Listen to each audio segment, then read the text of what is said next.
Selamat malam semuanya. Ya, saya izin matikan komennya semuanya.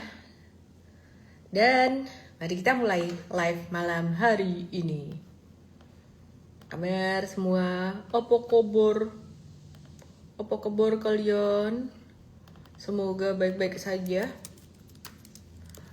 Yuk kita lihat IHSG hari ini lumayan ada hijau muntuk-muntuk di sini. Muntuk-muntuk. Apa sih muntuk-muntuk? Banyak yang nggak ngerti ya. Boso Jowo. Baiklah kita pakai bahasa Indonesia saja. Di support mantul-mantul dikit gini ya. Jadi teman-teman perhatikan di sini. Terus menguat 1,22% dan yang membuat IHSG menguat hari ini hampir dari semua saham sih, big banks dan juga saham Konglo, termasuk juga sahamnya Papa PP. Ada nggak yang hari ini beli saham-sahamnya Papa PP? Atau ada yang justru mah beli saham big banks? Nah, mau kamu beli saham apa hari ini ya? Yang jelas aku mau update beberapa hal penting termasuk GDP Indonesia saat ini. Angkanya 5,6%, itu bagus gak sih? Indonesia ke depan bagaimana? Kita akan lihat ya, bedah angka ini tuh sebenarnya bagaimana? Masih ada resiko nggak ya? Apakah resiko di market sudah mulai hilang? Nah, sebelumnya kita mau lihat dulu review jumlah transaksi hari ini. Meskipun hari ini BBCA-nya hijau, terus kemudian BMRI-nya hijau, terus ngok-ngok suara arah, ngorok, BBRI-nya hijau, BBNI-nya juga hijau, teman-teman semuanya. Terus BRPT-nya naik 24%, auto reject atas guys. TPIA naik 19%, ya, dan juga Petro naik 16%. CDIA naik 13%, saham-saham Papa PP mulai bangun dari tidurnya 12%, terus kemudian mari kita lihat untuk brand belum ya, jadi baru naik 2,83%. Ya meskipun hari ini ada beberapa saham yang kelihatan berpesta pora, demikian pula dengan grup Konglo, tapi ternyata di pasar reguler hari ini transaksinya baru sekitar 15,8 triliun rupiah.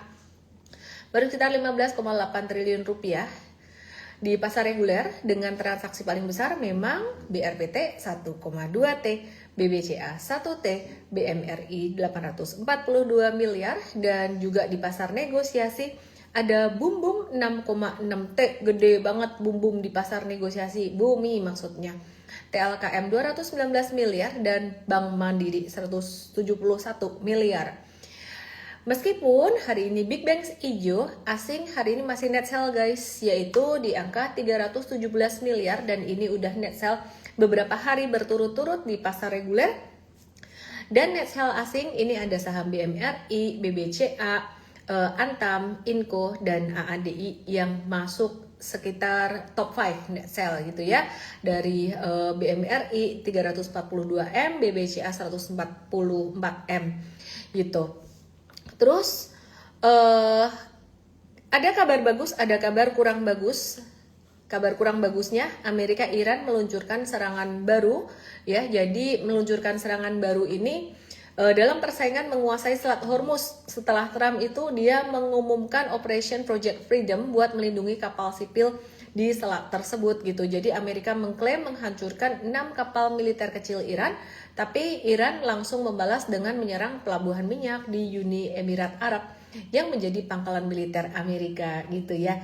Nah, jadi update terbaru Iran tuh ngebantah udah nyerang pelabuhan minyak Uni Emirat Arab gitu, dan situasinya tuh makin mengancam gencatan senjata yang memang sudah agak rapuh gitu ya. Bisa mendorong harga bensin naik lebih tinggi 4,46 dolar per galon, tertinggi dalam 4 tahun, dan beresiko memperparah inflasi global dan menekan sentimen atau resiko di pasar saham dunia gitu ya. Jadi kalau kalian nanya masih ada resiko nggak dari geopolitik selama Selat Hormuz belum dibuka? ya masih ada resiko. Bahkan kalau Selat Hormuz udah dibuka pun itu resikonya juga masih ada.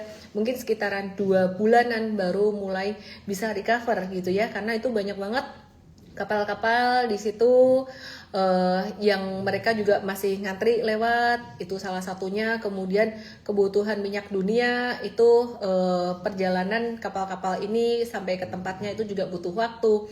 Nah, jadi resikonya kalau Selat Hormuz dibuka itu pun masih tetap akan ada, tapi pastinya sudah ada harapan ya membaik gitu. Nah, terus yang menarik, pasar saham Amerika itu enggak terlalu terdampak signifikan belakangan ini. Aku ada bahas di video, di Reels, ada di Igoy, di TokTok, dan di YT juga ada. Harusnya sore ini tadi udah dinaikkan. Ya, aku nggak tahu udah dinaikin apa belum. Mestinya sih udah naik ya. Kalau belum ya paling mungkin abis live ini. Itu menjelaskan. Jadi aku nggak bahas itu di live malam ini ya. Mengapa saham Amerika itu masih tetap naik meskipun masih ada perang. Oke, sekarang kita mau bahas tentang rilis Gross Domestic Product atau GDP atau PDB Indonesia pada kuartal 1 2026. Ya, jadi hasilnya secara tahunan GDP kita atau Gross Domestic Product kita, ya teman-teman bisa lihat chart di sini, yang di TokTok, yang di YT, langsung aja ke Igoy kita, @ellenme_official. Ya, jadi teman-teman bisa lihat di sini ya.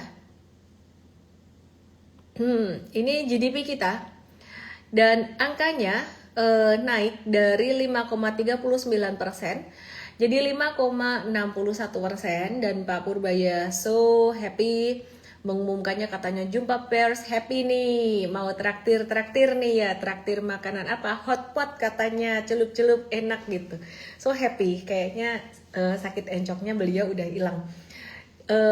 Dari konsensus 5,3% gitu. Sementara secara kuartalan, ini secara kuartalan yang di TokTok, yang di YT, lihat di sini ya, coba nanti kita lihat sedikit ya, ini di analisis, ini GDP bagaimana.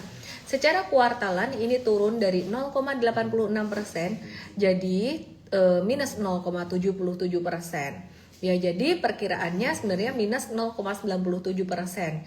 Jadi secara kuartalan pun masih lebih baik daripada konsensus.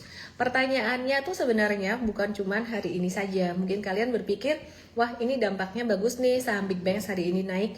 Yang perlu kalian perhatikan, hari ini Big Banks-nya masih di net sell. Mungkin yang hari ini naik signifikan adalah saham-saham dari grup Barito atau saham-saham Papa PP. Nanti semoga ada waktu kita juga akan bahas itu ya. Nah, pertanyaannya apa yang ngedorong GDP secara tahunan gitu ya. Jadi apa yang ngedorong GDP secara tahunan sih? Konsumsi masyarakat itu 54,36% dari GDP gitu ya. Itu tumbuh 5,52%. Let me check.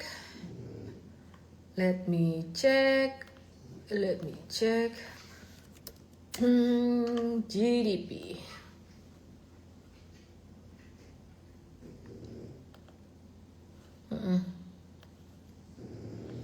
Iya.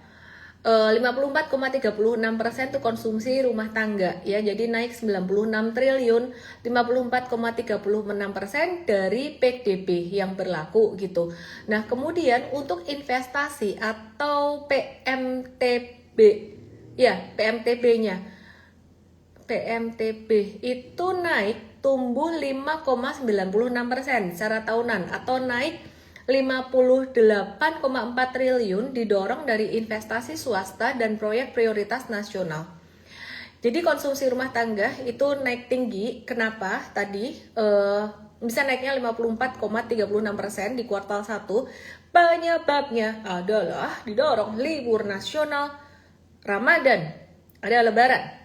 Itu faktor penting sekali ya, faktor penting sekali buat PDB Indonesia. Belanja masyarakat, konsumsi rumah tangganya tinggi. Terima kasih buat masyarakat Indonesia yang gemar belanja ya. Jadi menyumbang gross domestic product yang cukup besar ya dari perhitungan GDP ini. Nah, terus kemudian jadi rame tuh mobilitasnya, restoran, hotel, ya konsumsi rumah tangga masih jadi mesin utama. dari dulu dan sampai sekarang. Nah, yang menarik di sini ada konsumsi pemerintah, yang dimana konsumsi pemerintah ini naik 41,1 triliun atau tumbuh 21,81% secara tahunan, didorong oleh belanja pegawai, terus kemudian pembayaran THR, ASN. Jadi karena ada lebaran juga, belanja barang dan jasa, dan program MBG yang digenjot di kuartal pertama.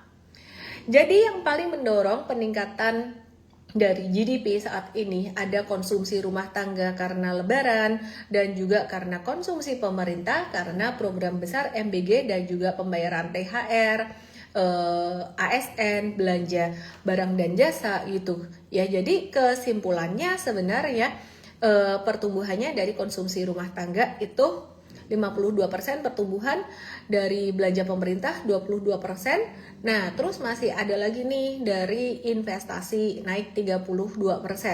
Dan komponen lain seperti net export inventory itu mengurangi sekitar 7%-an gitu. Nah, jadi ada positifnya, ada tantangannya juga. Nah, kalau teman-teman tanya ya, kenapa bisa naik? Singkat cerita sih sebenarnya karena ada lebaran itu tadi. Pertanyaannya, bagaimana dengan pertumbuhan GDP di kuartal-kuartal berikutnya? Harapan kita pertumbuhan GDP di kuartal berikutnya juga bisa lebih bagus.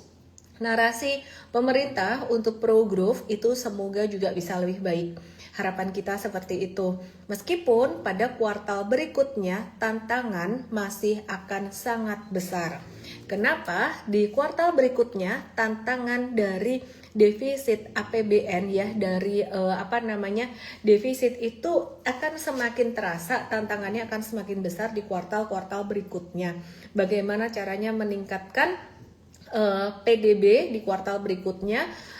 Jika tidak ada lebaran, bagaimana cara meningkatkan PDB berikutnya jika alokasi untuk belanja pemerintah seperti MBG itu dikurangin 2 hari ya, secara bertahap dikurangin, dan kemungkinan bisa dikurangin lagi. Kenapa? Karena butuh duit buat subsidi ya, subsidi bahan bakar, harga minyak yang masih tinggi, dan sekarang teman-teman juga tahu tantangan dari rupiah yang masih melemah sepanjang sejarah, yang meskipun kalau kalian nanya nggak bisa di compare dengan 98, karena 98 itu 17.000 itu dari berapa naiknya. Kalau kita 17.000 itu sekarang dari berapa naiknya, kan naiknya pertumbuhannya tuh sebenarnya persentasenya tidak sebesar di 98 waktu itu. Jadi nggak kayak 98 gitu. Tapi masih tetap akan ada tantangan. Dimana yang tadi saya bilang tantangannya adalah kalau kuartal 1 pertumbuhan GDP karena ada lebaran, THR, dan pengeluaran untuk MBG, maka di kuartal 3 dan 4, tantangannya di 2, 3, dan 4 itu pengeluaran harus lebih mindful buat subsidi ya, BBM dan banyak hal lain. Sehingga belum tentu belanja pemerintah bisa setinggi itu, dan konsumsi masyarakat juga belum tentu bisa setinggi itu. Kalau ada inflasi yang meningkat, maka itu akan membuat daya beli melemah, dan itu menjadi satu tantangan yang kita tetap perlu perhatikan.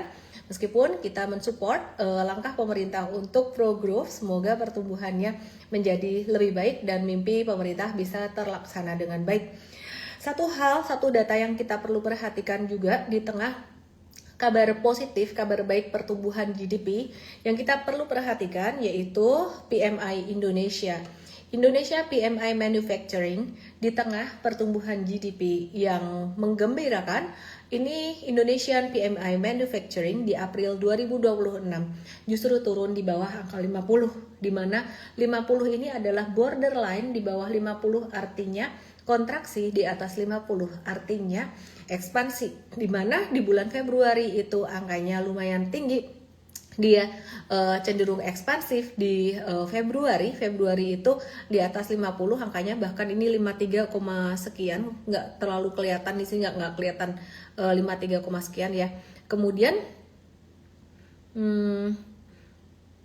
Kemudian di bulan Maret ini udah mulai 50-an koma sekian, mepet 50, dan di April ini 49-an, 49 koma sekian. Jadi dari yang tadinya ekspansif di Februari kemudian jadi kontraksi gitu. Nah, jadi kalau menurut saya melihat pertumbuhan GDP kalau mau lebih konsisten lagi sebenarnya dibarengin dengan pertumbuhan dari manufaktur di Indonesia. Maka dari itu saya melihat pertumbuhan GDP di kuartal 1 2026 ini meskipun angkanya menggembirakan, tantangan ke depan masih cukup banyak. Oke. Defisit gimana kabarnya? Defisit Maret 2026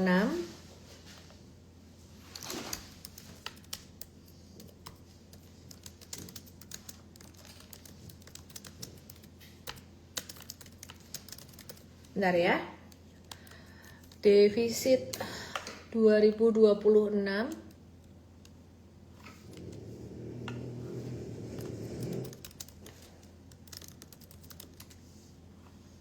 ya, itu defisit Maret 2026 240,1 triliun.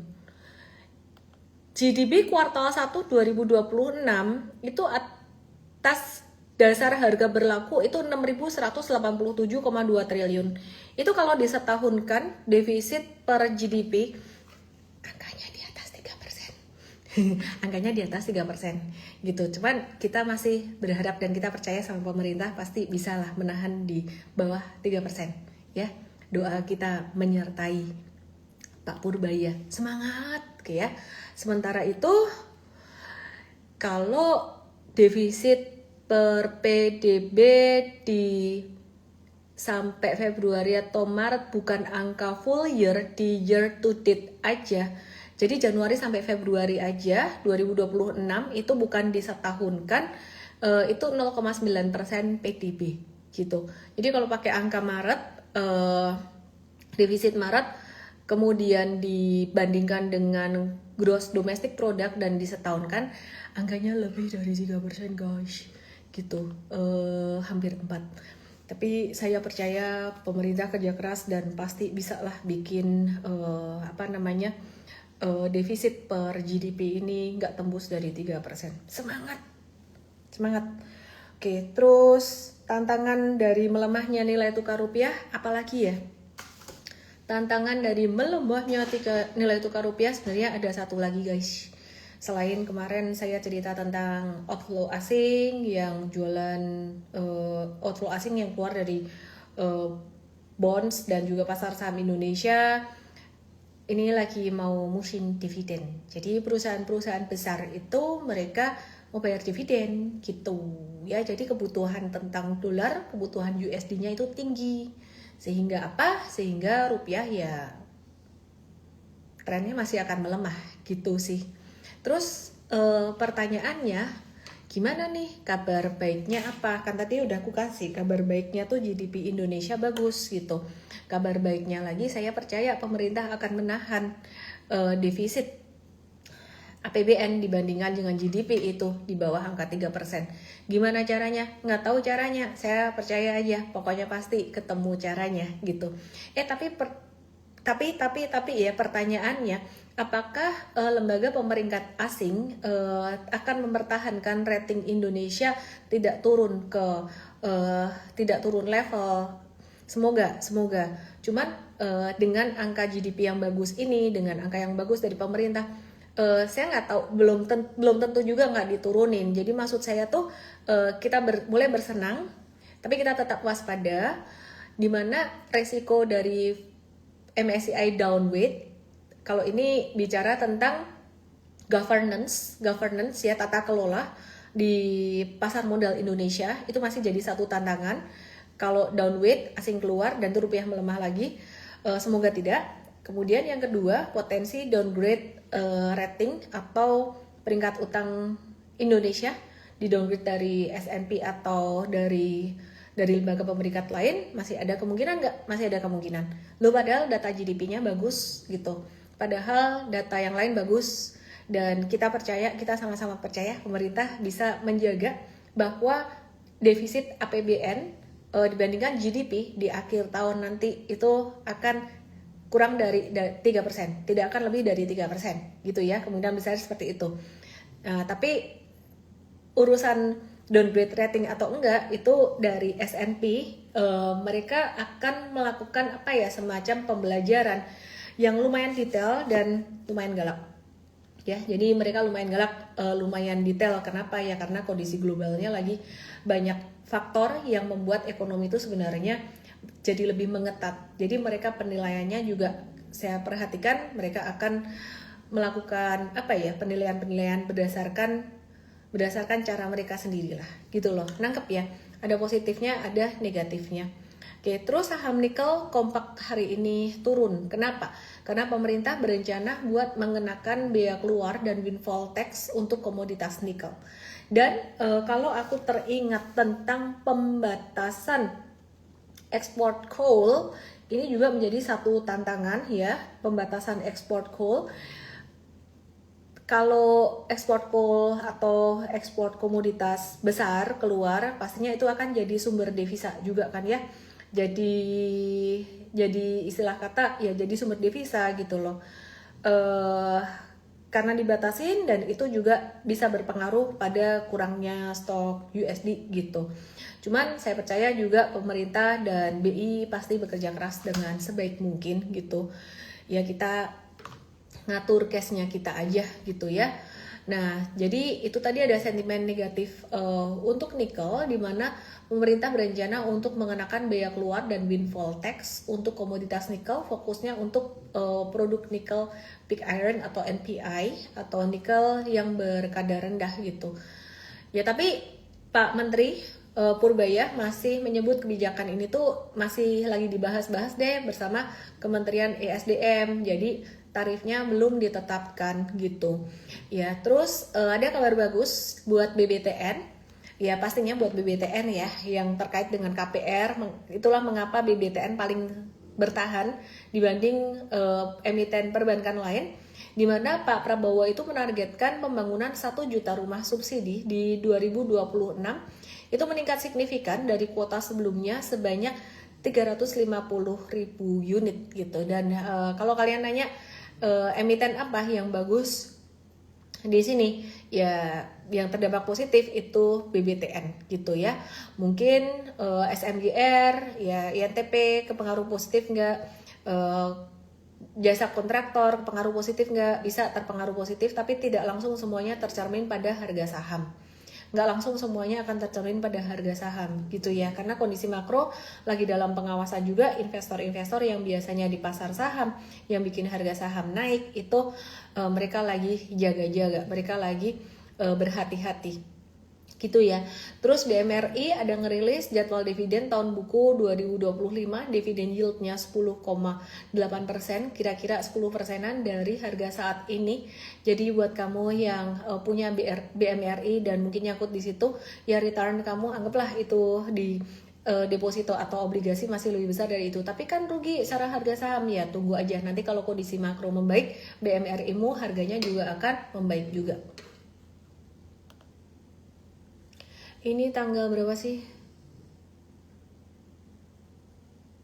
Tanggal 5 Mei. Yeay, sebentar lagi aku ulang tahun. Marketing sales property, kabarnya bagaimana? BSDE, CTRAP, Bond SMRA, most of them mencapai target penjualan sekitaran 21-25% gitu. Jadi BSDE dan CTRA itu masih on track, masih memenuhi seperempat dari target. Dan SMRA yang pertumbuhannya juga paling tinggi, marketing salesnya naik 37% secara tahunan gitu. Nanti kita akan lihat juga ya untuk sektor properti ini gitu ya.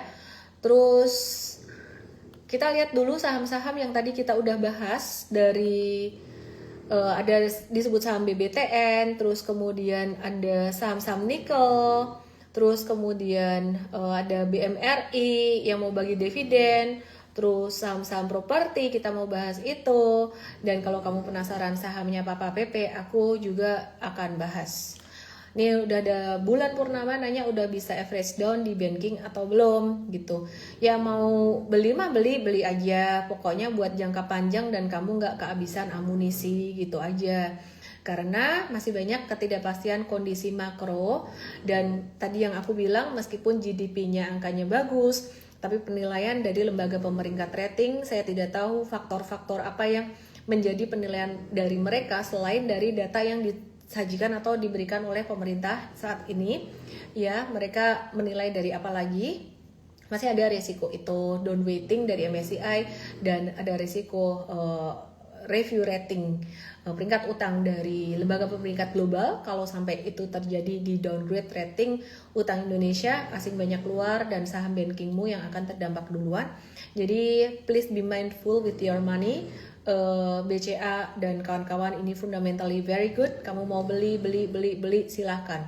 Yang penting nanti kalau misalkan ada diskon atau ada apa, kamu nggak sakit hati aja kena value trap gitu ya.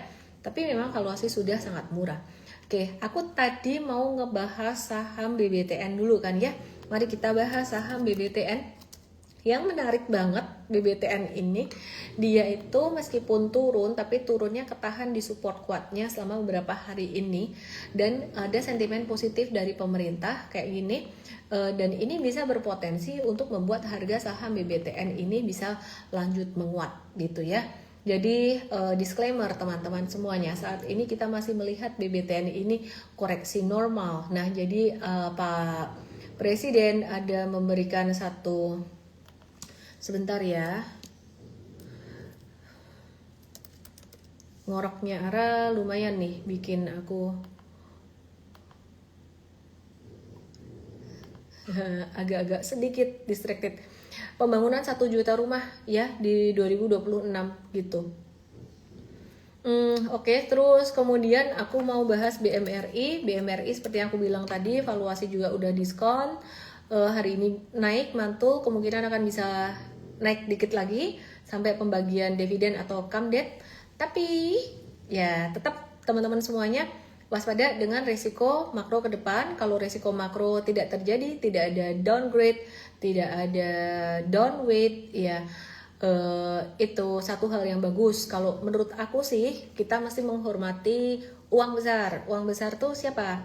Investor besar, investor asing masih net sell terus. Kalau mereka udah mulai masuk, net buy-nya lumayan gede, ya itu kayaknya bakalan lebih aman buat masuk meskipun harganya nggak sebaik sekarang. Misal ya, asing tiba-tiba masuk nih, masuk, nah kan harganya udah agak tinggi, ya tidak sebaik sekarang, mungkin tidak sebaik di level terendah, ya tapi lebih aman, ya. Jadi lebih aman tuh artinya resiko kena turunan dikit. Mungkin ada yang mikir, sebodoh amat nggak apa-apa, aku mau dapat yang murah aja harganya gitu. Kena turunan juga nggak apa-apa, ya silahkan aja. Yang penting bukan saham gorengan, oke? Memang ada saham fundamental. Kamu mesti lihat valuasi ya. Kalau valuasi perusahaannya udah ratusan, itu bukan satu hal yang bagus buat kamu mau investing gitu, ya. Oke, jadi bukan cuma valuasi doang juga sih, sebenarnya ngelihat dari banyak hal. Dari fundamental perusahaan. ASII Astra International hari ini gap down karena ex-date dividend, kemarin come date dividend dengan yield 4,8%-an, sehingga ini turun sekitar 4%-an. Jadi menurut saya ini normal sekali ya, jadi ini sangat normal koreksinya, masih normal. Oke, terus sedikit laporan keuangan dari TINS, itu laba bersihnya naik 1184%. Wow, 1184% itu selain dari pendapatan, laba bersihnya juga karena didorong oleh beban umum administrasi dan beban penjualan yang dipangkas, ada efisiensi 1,4% dan 22% gitu ya. Nah, jadi ini revenue-nya naik 161%, net profit-nya naik 1184%.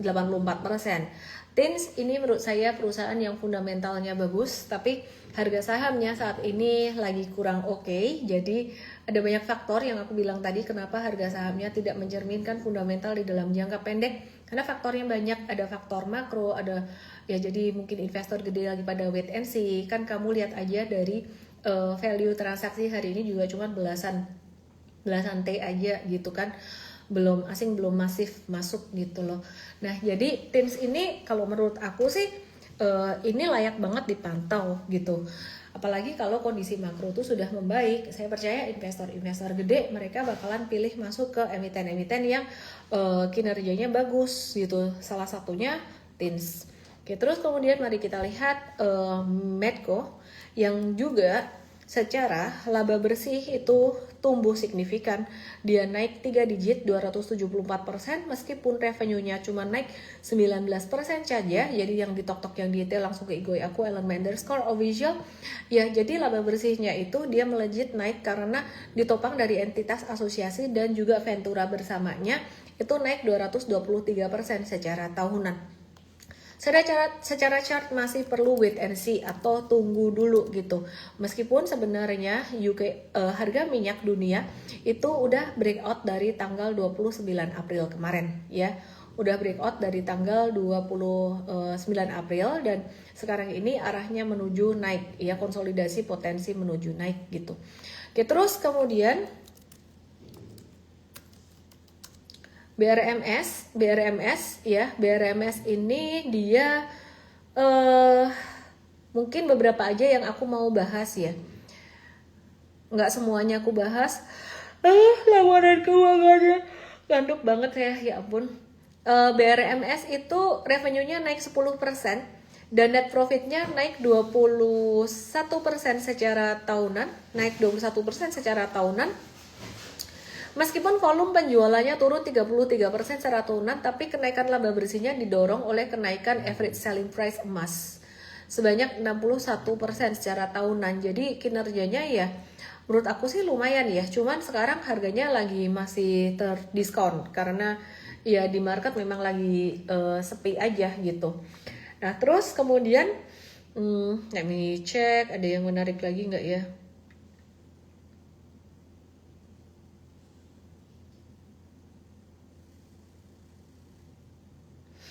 Elsa stagnan aja, revenue turun 2,9%, laba naik 1,6%, dan juga masih sideways. Meskipun di sini kalau kalian perhatiin harga minyaknya sempat breakout ya, ini Elsa-nya sideways di sini ya. Sideways-nya sebenarnya kelihatan ada akumulasi di 23 April dan 28 April gitu. Jadi kalau ada pantulan nanti kita akan watch lagi. Terus kemudian PTBA kita sudah bahas kemarin bahwa dia punya net profit juga naik 105% dan harga batu bara Newcastle Coal Futures ini juga sebenarnya sempat naik pekan lalu dan selama 4 hari terakhir ini agak-agak sideways.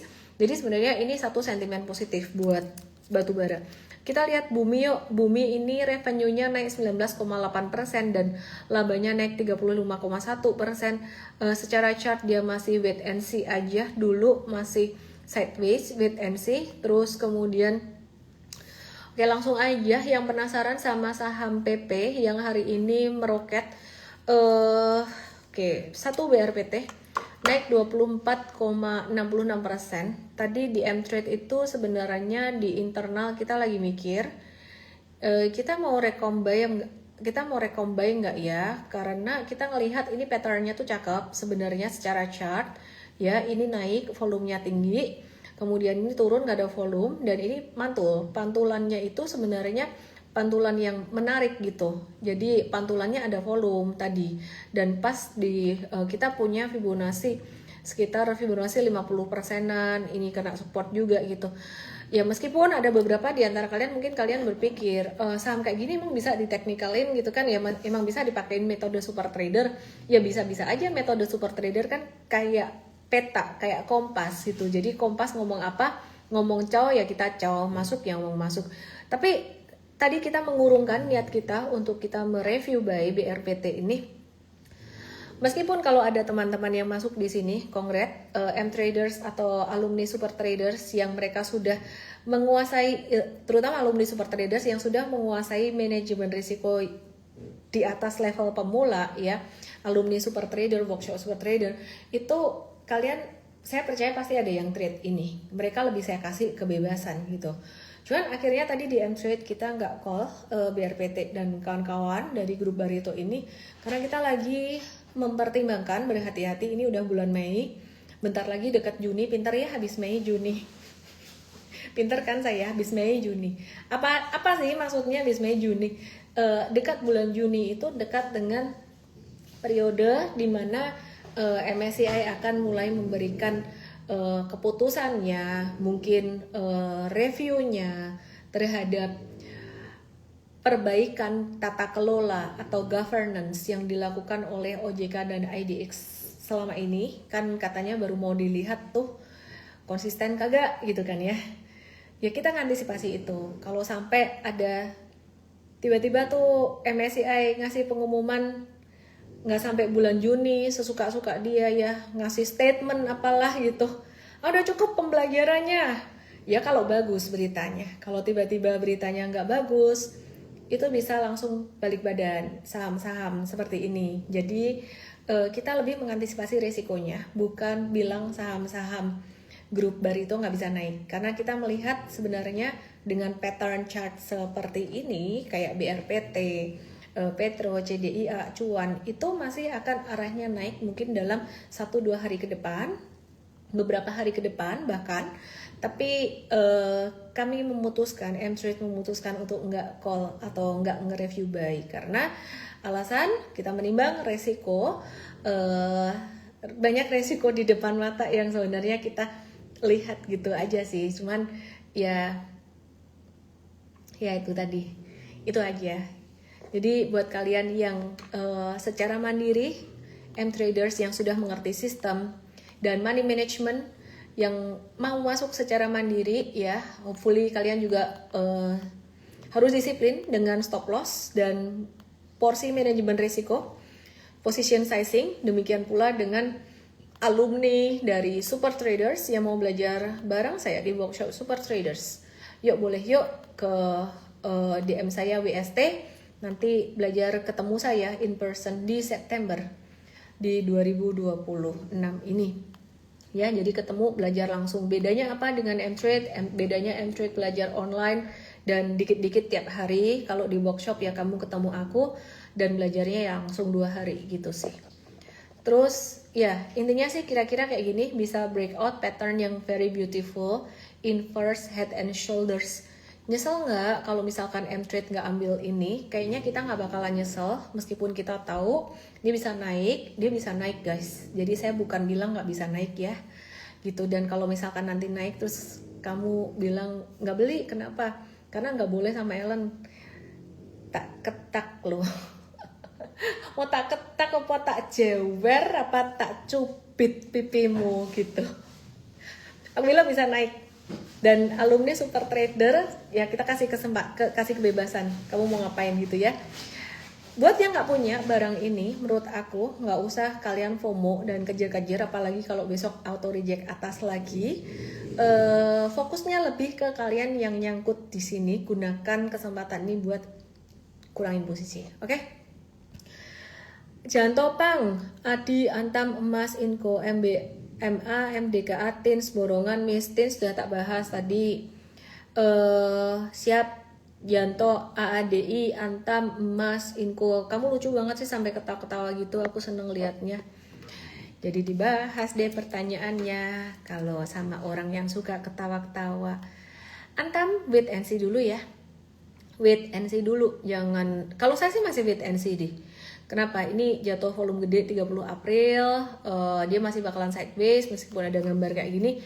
Ini masih bakalan sideways, guys. Ini udah disupport, ini bakalan sideways, bisa worst scenario turun sampai 3350. Aku wait and see dulu ya kalau mau buy. Kalau masih punya barang itu gimana? Sektor komoditas tuh naiknya cepat, turunnya cepat juga, naiknya cepat lagi. Jadi kalau kamu nyangkut di saham komoditas, ini bukan untuk dijadikan pembenaran untuk nggak stop loss ya, tapi biasanya dikasih kesempatan buat naik lagi atau balik lagi. Pertanyaannya kapan gitu kan ya. Yang paling nyangkut parah tuh yang di tahun 2012 dulu, orang-orang banyak nyangkut. Terus kemudian kayak saham-saham batubara kan baliknya lama ya, baru belakangan. Ini baru balik di tahun 2022 atau 2023 gara-gara perang Rusia Ukraina kan, ya kan, gitu loh. Jadi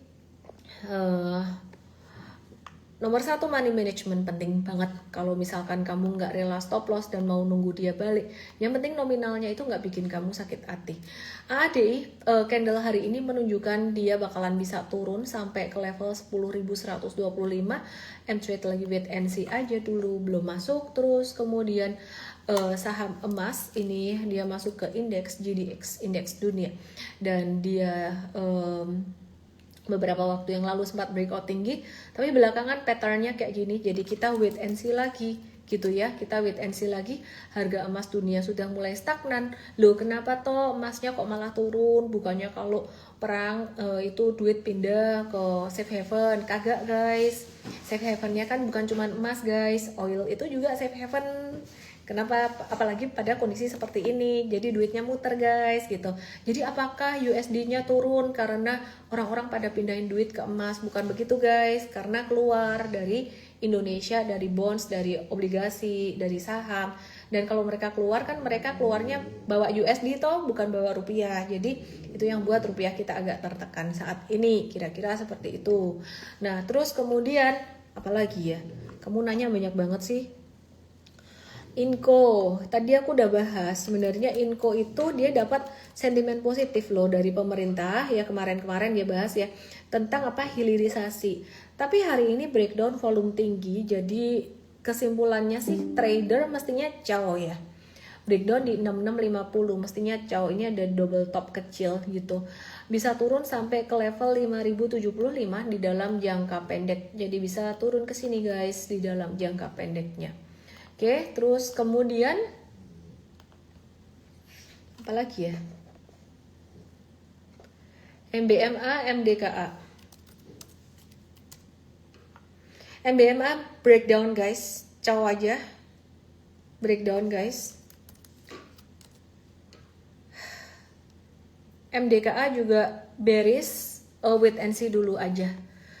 Oke ya, jadi teman-teman semuanya, meskipun hari ini data GDP bagus, Big Banks-nya naik, saham-saham Konglo pada naik, resiko di market masih lumayan. Terus US stocks kabarnya bagaimana? US stocks sedikit, US stocks kabarnya bagaimana? Mari kita lihat US stocks. Kita lihat sedikit yuk, US stocks apa kabarnya?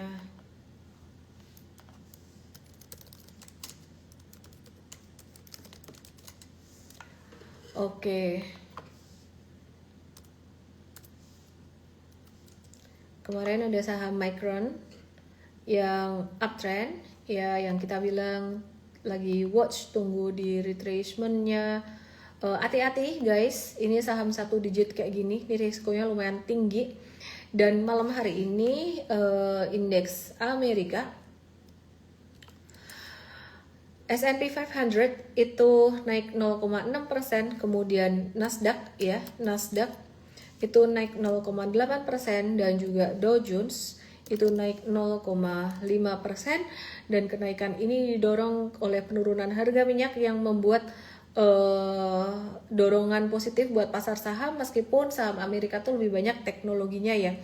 Dan hari ini teman-teman kita lagi nambahin ke watchlist kita INTC untuk ditunggu retracementnya Intel Corporation, INTC. Terus kemudian ada MU, Micron Technology yang kita juga tungguin retracementnya. Ini bagus banget ya, ini ditunggu retracementnya dalam beberapa hari ke depan. Ingat, ini bukan rekomendasi beli, ini cuman kita ya menganalisis aja. Terus kemudian ARM Holding ini juga ada potensi membentuk pattern flag, breakout volume tinggi dan sideways-nya bagus. Kemudian Tesla ini dia juga turun, kita juga watch. Kalau Tesla ini kita watch for breakout, tapi kayaknya ganti deh, kita mau watch on retracement aja ya. US stocks-nya kita mau tunggu buy on retracement juga.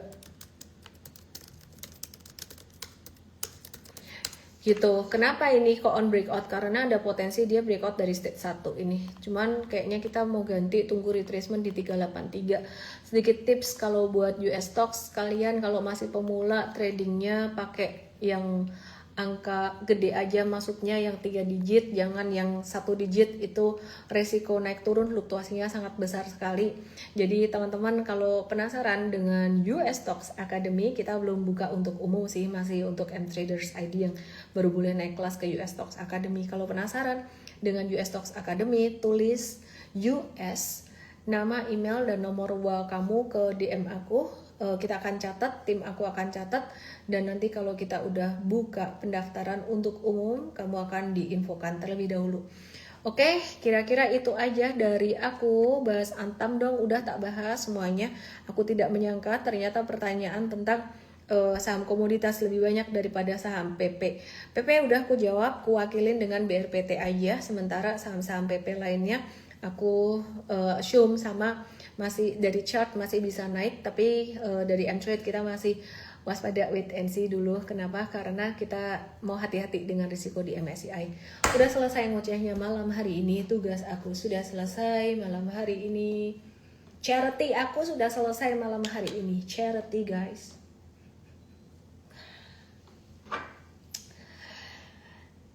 Fix. Minyak nyong-nyong, Riomasolve. Thank you semuanya. Lebih detail tentang saham-saham ada di M-Trade Morning Briefing besok. Mau lihat arah nggak?